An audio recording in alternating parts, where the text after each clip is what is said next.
किसी ने रखा सिर पे रखना। मैंने क्या कहा था, अपना अपना दाहिना हाथ अपने सिर पे रखना।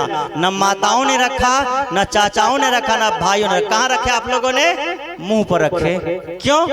आपने देखा कि बाबा का हाथ मुंह पर है, मैंने मुंह पे रखा था। आपने मेरा कहा माना, आपने मेरा किया माना। माता किसकी रही?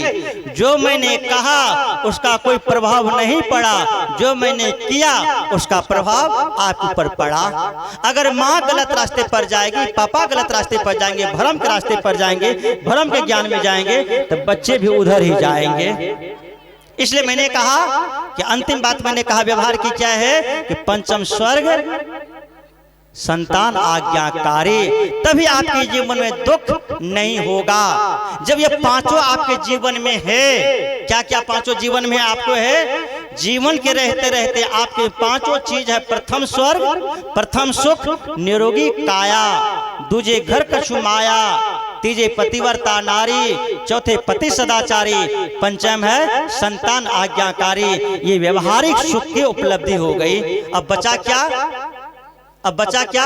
अध्यात्म, जहां हम लोग भटक रहे हैं। व्यवहारिक सुखद हो गया, यहाँ सब लोग पा भी लेते हैं और भटकते हैं। तब कहाँ? ईश्वर की खोज में, परमात्मा की खोज में। अब ईश्वर परमात्मा क्या है?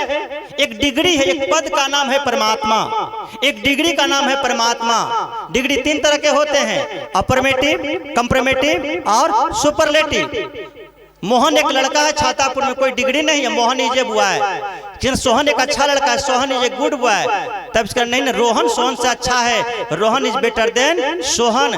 तब किसका तुमको नहीं पता है, श्यामू इस छातापुर में सबसे अच्छा लड़का है, Shyamu is best boy in Chhatapur. Shyamu सबसे अच्छा लड़का है। आत्मा का निकृष्ट रूप दुष्ट आत्मा है, दुरात्मा है, और आत्मा का परिस्थित रूप परमात्मा है। आत्मा से अलग कोई परमात्मा नहीं है, आत्मा ही परमात्मा है। आत्मा ही दुष्ट आत्मा है, आत्मा ही महात्मा। कैसे है? क्योंकि अब टाइम मेरा बहुत कम बचा है, इसलिए मैं आगे नहीं जाऊंगा। इसी बात को कह करके, सिद्धांतिक बातों को समझा करके मैं बातों को विराम दे दूंगा।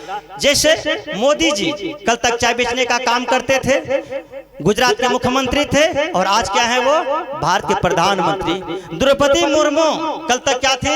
एक झंगड़नी, एक सतरनी, संथालनी कही जाती थी। उसके बाद वो राज्यपाल बने और आज भारत के राष्ट्रपति है वर्तमान में। कल हमारे बच्चों का भविष्य पढ़ाया जाएगा। क्या पढ़ाया जाएगा?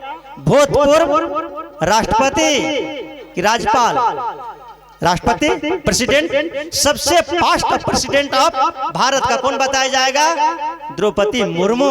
उसी प्रकार से हम इसको समझिए परमात्मा का। इसको और ढंग से समझ सकते हैं, एक छोटी सी घटना समझ सकते। कैसे समझ सकते हैं? रामदेव यादव नाम कोई व्यक्ति है, इधर बगल में देख लीजिए घर, रामदेव यादव नाम है उसका। उसके पास में एक गाय है और गाय का बछड़ा है। बगल में एक जिसका नाम है रामप्रसाद मेहता। रामप्रसाद मेहता के पास में 10 कट्टा खेत है, 10 कट्टा खेती करता है, वो बाड़ी लगाता है, सब्जी बेचता है, सब्जी की खेती करता है। रामप्रसाद क्या करता है? 10 कट्टा सब्जी खेती करता है। रामदेव का बच्चा खुल करके रामप्रसाद के फसल पौधा है ना, गोभी, मटर, टमाटर, आलू, बैगन का पौधा खा जाता है। हाँक दिया, एक बार खाया, 2 बार खाया, तीसरी बार वो हाँक दिया, बैला दिया। अब कितना सहता बेचारा, बार बार चल जाता था। रामप्रसाद उस बच्चे को अपने दरवाजे पर बांध लिया। रामप्रसाद क्या करता है? बच्चे को अपने दरवाजे पर बांध लिया। शाम का समय होता है, रामदेव अपने घर में जाता है, देखता बच्चा नहीं है। खोज किया, पता किया, तो किसी ने बताया कि बच्चा तो रामप्रसाद ले गया आपके। अब उसको लिया अपना डंडा, रामप्रसाद के घर पर जाता है। रे रामप्रसाद, तूने मेरा बच्चा को काहे बांधा है? तो रामप्रसाद कहता है, रामदेव बाबू देखिए नुकसान कितना क्या है। अरे खुल के खा गया तो हम क्या करेंगे, बच्चा लाओ। रामप्रसाद कहता है बच्चा ऐसे नहीं देंगे हम, पंचायत होगा, मुखिया को बुलाते हैं। मुखिया को बुलाया, सरपंच को बुलाया, समिति को बुलाया, वार्ड सदस्य को बुलाया, गांव के 2, 4, 5 लोग आए, गणमान्य व्यक्ति आए, पंचायत हुआ। और रामप्रसाद ने बिनियावत होकर के कहा, एक ग्रामवासियों, ए मुखिया जी, सरपंच जी, हमको रहने देना चाहते कि नहीं रहने देना चाहते हैं? क्या रहने देना चाहता हूँ। अगर रहने देना चाहते हैं गांव में तो मेरा फैसला कीजिए, मुझे मुआवजा दिलाइए। देखिए हम गरीब आदमी का कितना नुकसान कर दिया है। पंच गए खेत में निराकरण के देखे, पंचों ने कहा रामदेव ये बात सच है कि नुकसान बहुत ज्यादा हुआ है, क्योंकि तुम भी इसी गांव के हो, इसलिए तुम पर थोड़ा सा राहत किया जाता है। फिर भी जुर्माना स्वरूप 1000 टका देना होगा। 1000 रुपया जुर्माना लगा। रामदेव 1000 रुपया जुर्माना दिया और बच्चा को वो लेकर के चला गया अपना घर। एक बात याद रखिए, जुर्माना देने वाले का सर नीचा होता है, झुका होता है। अब हमें माता बहन लोग आती, रुपया चढ़ाती, पैसा से उसको आनंद मिलता है। अगर कहीं 1 रुपया गिर जाए तब क्या होगा? अफसोस होगा, दुख होगा। आप और रुपया चढ़ाने के लिए कहीं रास्ते में गिर जाए, आपको बड़ी कपाड़ नोचे, बड़ा दर्द होगा। बाबा का चढ़े उनके लिए टका गिर गए, अरे बाबा को चढ़ा दे तो भी तुम्हारे घर से गया, गिरा तो भी गया, गिरने दो। लेकिन नहीं, गिर गया तो दुख है, आपको छिन गया तो दुख है, दे दिए तो सुख है। दीपावली के दिन में 500-1000 टका के पटाखा फोड़ देते हैं, आग लगा करके फुलझड़ी में, आग फटाखा में फटफट फटाक, और वही बच्चा से को 20 टकिया नोट जल जाए तब क्या होगा? बच्चे के गाल में चटाक, कमीना तूने 20 टका जला दिया है, लक्ष्मी का नुकसान हो गया। अरे 500-1000 टका का पटाखा आपका जल गया, आपको गम हुआ क्या? चिंता हुई क्या? फिक्र हुई क्या? नहीं हुई। लेकिन 20 टका जल जा, अफसोस है? नहीं अफसोस, क्योंकि आपको गिरा, नुकसान हुआ है। रामदेव ने जुर्माना दिया था, रामदेव का खुशी से गया तो नहीं था। रामदेव सुबह उठता है, बच्चा के पास जाता है, बच्चा को एक बार चरण झुकाता है, बच्चा के सामने अपना गर्दन झुकाता है, बच्चा के गले से रस्सा काटता है, गलदामी काटता है, थोड़ा सा कान काटता है, एक तो छड़ धिपा करके कमर पर थोड़ा सा चिन्ह कर देता है और बच्चा को कर देता है आजाद। अब बच्चा क्या हो गया? इधर क्या कहते हैं बच्चा को? धकरा, साढ़। अब बच्चा का मरे साहब जी लोग भजन गाते हैं, मन पर काबू रखा कर हमारे साहब श्री मनमोहन साहब ने कहा था, मन पर काबू रखा बाबू, मन बैला के राह धरा, अनकर हरिहर छोड़ के अपन खेत के आस करा। बच्चा का मन तो पैरका हुआ था। बच्चा पुनः जाता है उसी राम प्रसाद के खेत में, 10 कट्ठा फसल को खा पी करके, रौंद करके, और वहीं पर गोबर करके, पेशाब करके बच्चा बैठा हुआ है, पाज कर रहा है। अब आप लोग बताइए, राम प्रसाद का हिम्मत होगा रामदेव के घर तरफ देखने का? मुखिया को फोन करेगा, सरपंच को फोन करेगा? ये वही बच्चा दूसरा बच्चा है, जल्दी बोलो, ये वही बच्चा दूसरा बच्चा है। बच्चा वही है, लेकिन आज बच्चा नहीं, आज क्या है? वो धकरा है। बच्चा कब तक था? जब तक रामदेव के दरवाजे पर बंधा हुआ था। अगर रामदेव के दरवाजे पर बंधा रहता तब क्या होता? वो बैल होता, बरद होता, बह बह करके मर जाते। भजन गाने वाले भजनानंदी आते तो कहते, बही बही मरहो बैल की नाई, भोर भय निधाया रे तूने हीरा जन्म गमाया, भजन बिना नर बाबरे तूने हीरा जन्म गमाया। तो बच्चा से धकरा अलग है कि बच्चा ही धकरा है? बच्चा से धकरा अलग है कि बच्चा ही धकरा है? बच्चा ही धकरा है। कब है? जब बंधन में है, रामदेव के दरवाजे पर बंधा है, तब क्या है? वो बच्चा है, बैल है, बरद है। बंधन से खुल गया तब धकरा है। इसी बात को सदगुरु महर्षि में परमहंस महाराज कहते हैं, हम प्रभु प्रभु हम एक ही होई, द्वंद्व द्वैत रहे नहीं कोई। बच्चा और धकरा हमसे अलग नहीं है, बच्चा हम ही है, धकरा हम ही है। लेकिन कब? जब बंधन में है तो बच्चा है, बंधन से खुल गई तो धकरा हो गया। ये चेतन जीव आत्मा है, बंधन में है तो आत्मा है, बंधन को काट दिए तो क्या हो गए? वो परमात्मा है। बंधन में तो साधारण है, महान कर्म करने लग गए, समाज में दया क्षमा संतोष धीरज विचार सद्गुणों से सुवासित हो गया तो क्या हो गया? वो महात्मा हो गया।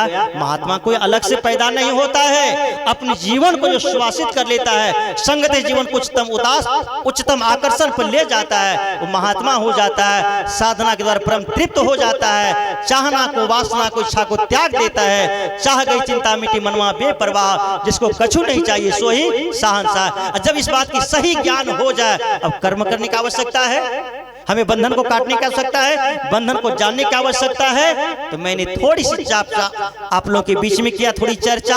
हमारे जीवन में रहते रहते मैं एक बात बराबर कहा करता हूँ, चिता पर पहुंचने से पहले अपनी चेतना को जगा लेना, अर्थी पर पहुंचने से पहले अपने जीवन के अर्थ को समझ लेना, आपका जीना सार्थक हो जाएगा, वरना आपका जीवन निरर्थक हो जाएगा।